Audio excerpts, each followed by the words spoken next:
সুপ্রভাত। কেমন আছেন সবাই?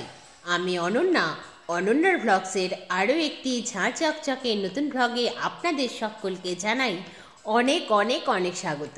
আশা করছি আপনারা সকলে খুব ভালো আছেন, সুস্থ আছেন, সাবধানে আছেন, নিরাপদে আছেন। আমরাও বেশ ভালোই আছি। আজ দিনটি শুক্রবার, সকাল এখন 8:30 মতো বাজে। আপনাদেরকে সাথে নিয়ে ঠিক এখন থেকেই আজকের ব্লগটি আমি শুরু করছি। যথারীতি সকালে ঘুম থেকে উঠে প্রতিদিনের মতোই মায়ের সাথে টুকটুক করে বাসি কাজগুলো সেরে নিয়েছি। তারপর যথারীতি ফ্রেশ হয়ে চলে এসেছি রান্নাঘরে এসে চা বানাতে বানাতেই বিস্কিটের কৌটোগুলো আলমারি থেকে বের করেই দেখলাম আমার বিস্কিট কৌটোতে আর নেই। গতকাল শেষ যে 4টি বিস্কিট ছিল আমি খেয়ে সাবার করে ফেলেছি, তাই আর থাকবেই বা কী করে বলুন। সেই জন্যই অগত্যা নতুন প্যাকেট কেটে বিস্কিট কৌটোয় ভরতে হলো। তারপর যথারীতি চা পর্ব সারা হলো। চা পর্ব সেরেই এক ফাঁকে টুক করে দোতলায় চলে এলাম, কারণ আজ সকাল থেকেই বেশ ভালো রোদ উঠেছে। দোতলার বারান্দায় দাঁড়ালে বেশ ভালো লাগে শীতের সময়টাতে। সেই জন্যই সব কাজ ছেড়ে ছুড়ে আধ ঘন্টা মতো বারান্দায় এসে দাঁড়ালাম। গরমকালটাতে যেমন আমরা সূর্যের তাপ সূর্য থেকে দূরে পালাই, ঠিক সেরকমই শীতকালে সূর্যের তাপ গায়ে মাখতে ভালোই লাগে। সেই জন্যই দাঁড়িয়ে থাকা। যথারীতি আধ ঘন্টা সময় যখন অতিক্রান্ত হলো তখন ভাবলাম বাকি কাজগুলো তো সারতে হবে। সেই জন্যই দোতলার ঘরের খাটের হাইড্রলিকটি তুলে দুটো মোটা ধরনের কম্বল বের করলাম। তারপর সেই কম্বল দুটোকে ছাদে এনে রোদে দিলাম। আজকে রাত থেকে কম্বল দুটো গায়ে দিতে হবে। দিনে সূর্যের তাপে সেরকম ঠান্ডা অনুভূত না হলেও রাতের দিকে বেশ ভালো ঠান্ডা লাগে। সেই জন্যই আমার শ্বাসকষ্টটা মনে হচ্ছে আরোই কমছে না। তাই আর ওই পাতলা কম্বল দিয়ে হবে না, তাই একটু মোটা গোছের কম্বল বের করলাম। কম্বল রোদে দেওয়ার পর্ব সেরে যথারীতি নিচে এলাম। যদিও শীতের মিঠে রোদ ছেড়ে নিচে আসতে ইচ্ছে করছিল না, তবু আসতে তো হবেই বলুন। রান্নাবান্নাটা তো করতে হবে। এরপর আবার রান্নাবান্নায় লেট হয়ে গেলে সব কাজ সারতে লেট হয়ে যাবে।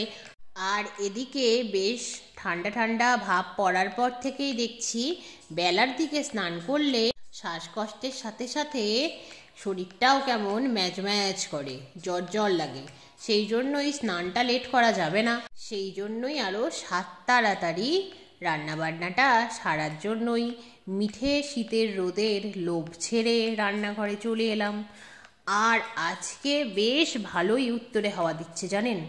কথায় বলে না, একা রামে রক্ষে নেই সুগ্রীব তার দোসর, সেই পরিস্থিতি হয়েছে। একা শীতকালে রক্ষে নেই, উত্তরে হাওয়া তার দোসর। বাবারে বাবা, গরমকালে যদি বলা হয় একটু হাওয়া দে না বাবা, তখন একটা গাছের পাতাও নড়তে চায় না। আর এখন দেখুন শীতের এই উত্তরে হাওয়া হাড় পর্যন্ত কাঁপিয়ে দিচ্ছে। বাবারে বাবা, ভালো লাগে না, অসহ্য একটা ওয়েদার। শীতকাল তুমি সহ্যই করতে পারি না, কিন্তু মেনে নিতে হয়। এই 2 মাসের জন্য যে শীত আসে সেটি একেবারে 12 মাসের সমান কষ্ট দেয় আমায়। কি আর বলবো। আবার এটাও ঠিক, আপনাদের মধ্যে অনেকেই এমন আছেন যাদের শীতকাল ভালো লাগে, কিন্তু আমার ভালো লাগে না। কি আর করব, কিন্তু মেনে নিতে হবে। প্রকৃতির নিয়ম বলে কথা, প্রকৃতির বাইরে তো আমরা কেউ নই। দেখুন, আপনাদের সাথে গল্প করতে করতে আমার রান্না বান্না কিন্তু তরতরিয়ে এগিয়ে যাচ্ছে। আজ যেহেতু শুক্রবার, আজ রান্না হচ্ছে যথারীতি ভাত, ডিমের ঝোল আর উচ্ছে বেগুন ভাজা। ব্যাস এইটুকুই। কারণ গতকাল যে রান্নাবান্না করা হয়েছিল তার বেশ কিছু খাবার বেঁচে গিয়েছে, সেগুলো ফ্রিজে রয়েছে। সেগুলোকে বের করে গরম করে আজকে খেয়ে ফেলতে হবে। আগামীকাল আবার শনিবার, ভেজ খাবার দিন। তাই মা বলেছে গতকালের খাবার আজকে যদি সব উঠিয়ে ফেলতে হয় তাহলে রান্নাবান্নাটা একটু কম পরিমাণে করতে হবে। 3 জনের সংসারে বেশি রান্না করেও লাভ নেই। 3 জন মানুষ আর কতই বা খাবে বলুন তো। দেখুন, খাবার রয়ে গেছে, সে খাবারগুলো আজকে সাবার করার জন্য রান্নাবান্নার পরিমাণটা কমাতে হলো। একদিন বেশি করে রান্না করতে হবে, তো পরের দিন কম করে রান্না করতে হবে, তবে অ্যাডজাস্ট হবে। এই সব কারণের জন্যেই আমার একদিনে বেশি পরিমাণে রান্না করতে ইচ্ছে করে না।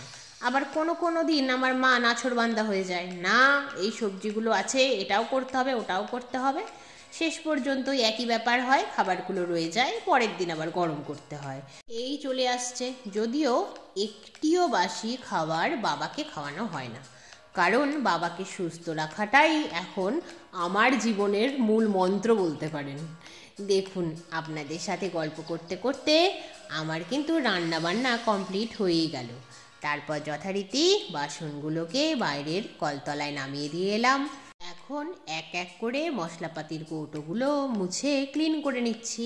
তারপর যথারীতি গ্যাস আর রান্নাঘরটাও ক্লিন করলাম। তারপর স্নান সেরে এলাম। এদিকে মা স্নান সেরে পুজো করে এলো। তারপর মা মেয়েতে মিলে লাঞ্চ সারলাম।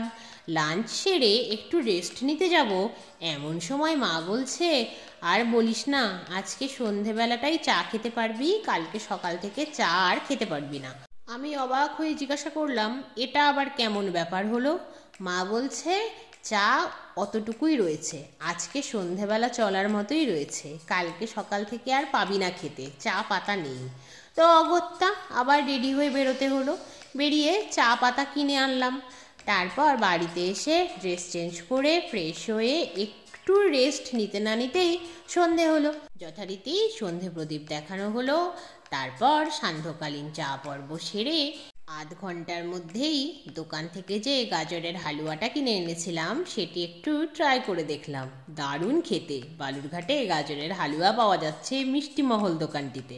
তারপর ঝালমুখ করতে খেলাম ডালমুট। তাহলে আজকের মতো এ পর্যন্তই, আবার দেখা হবে অন্য একটি নতুন ব্লগে। ততক্ষণ সবাই খুব ভালো থাকবেন। আজকের ব্লগটি কেমন লাগলো জানাবেন, ভালো লাগলে একটি লাইক করে দেবেন, আর চ্যানেলে নতুন হলে চ্যানেলটিকে সাবস্ক্রাইব করে আমার বন্ধু হয়ে যাবেন। আজকের মতো টাটা।